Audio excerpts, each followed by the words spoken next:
¿Qué hay, amigos? Soy Acaer Castañeda, retomando después de una pausa esta videocolumna para el Rincón del Santos, la vieja guardia, Santos y otras pasiones.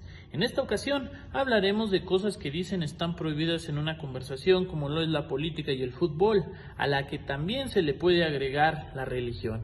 Es que actualmente el mundo vive momentos de incertidumbre y tensión por conflictos bélicos, quizás el de mayor impacto, la guerra entre Ucrania y Rusia, que también ha alcanzado al fútbol e incluso a otros deportes. Y es que si hacemos memoria y buscamos en la historia, el fútbol no está exento de los conflictos armados. Basta recordar la guerra de las 100 horas, o también bautizada como la guerra del fútbol entre Honduras y El Salvador, que se dice estalló por un partido entre estas selecciones, que fue el detonante para una serie de conflictos sociales que ya se venían arrastrando entre estos dos países centroamericanos y que ocurrió en 1969. El periodista polaco Ryszard Kapuscinski cubrió el conflicto y escribió un libro, La Guerra del Fútbol. Pero el fútbol fue solo un pretexto ante las tensiones previas de los países centroamericanos que ya vivían un verdadero odio entre salvadoreños y hondureños.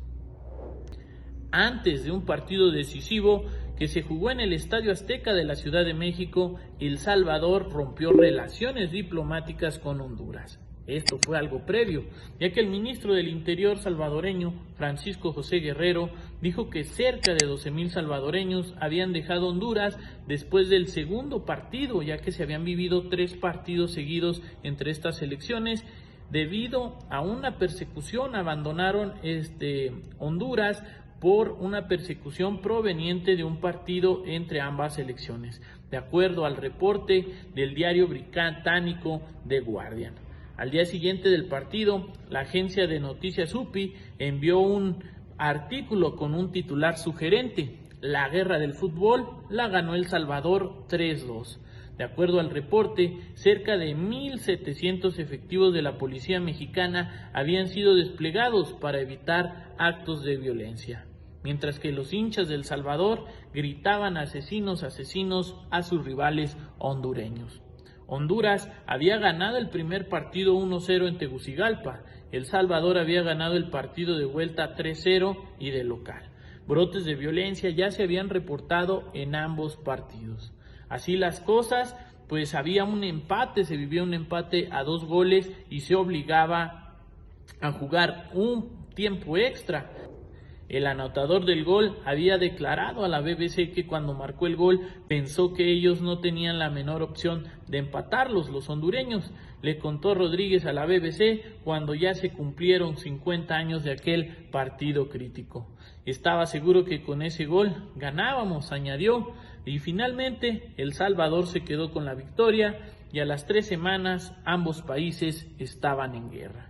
La gente estigmatizó este gol como si hubiera sido el detonante de una guerra, pero igual la guerra hubiera pasado si no se hubiera dado ese gol y si hubiera ganado Honduras.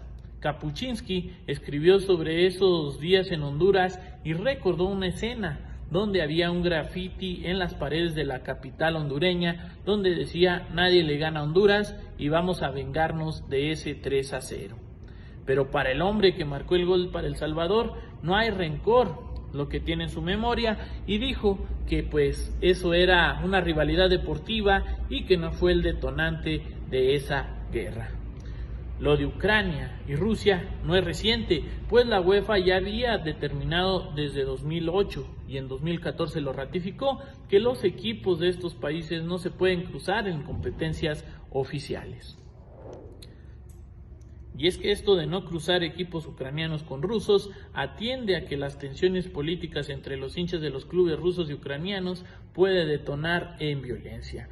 Prorrusos ucranianos contra antirrusos, rusos contra ucranianos, neonazis contra antifascistas, un cóctel molotov que a la menor provocación puede estallar en severa violencia, como las escenas pues tan lamentables que vimos en Querétaro y que hemos visto en otros estadios. Y así es como hay más conflictos donde se mezcla el fútbol, la política y hasta la religión por el mundo, y donde la tensión explota en una olla de presión llamado estadio de fútbol y se toma como pretexto para potencializar algunos conflictos. Y pues es así como llegamos al final de otra entrega de Santos y otras pasiones para la vieja guardia del Rincón del Santos.